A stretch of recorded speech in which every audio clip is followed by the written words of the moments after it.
Good Morning America. It tells you what to think every day when you get up, drinking coffee. Now, the problem here is that I think a more important book was Tenured Radicals by Roger Kimball. That was right. I was there when it happened. It was when literary criticism, the Jews took over literary criticism, and then they took over the academy.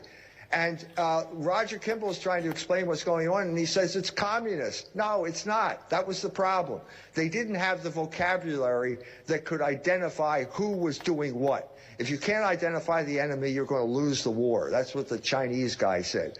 And that's what was happening. They were so frozen in the obsolete categories of the anti-communist crusade that they couldn't identify the Gramscian, Foucauldian takeover of our culture.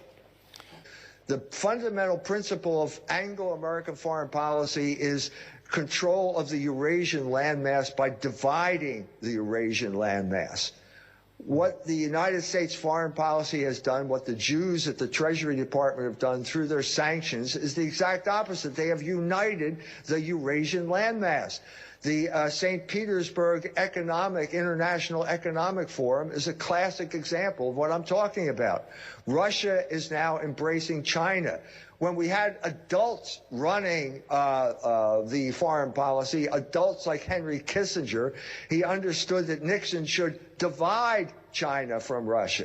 Well, these people aren't that smart. And they basically brought about the union of the very thing that they should have wanted to prevent.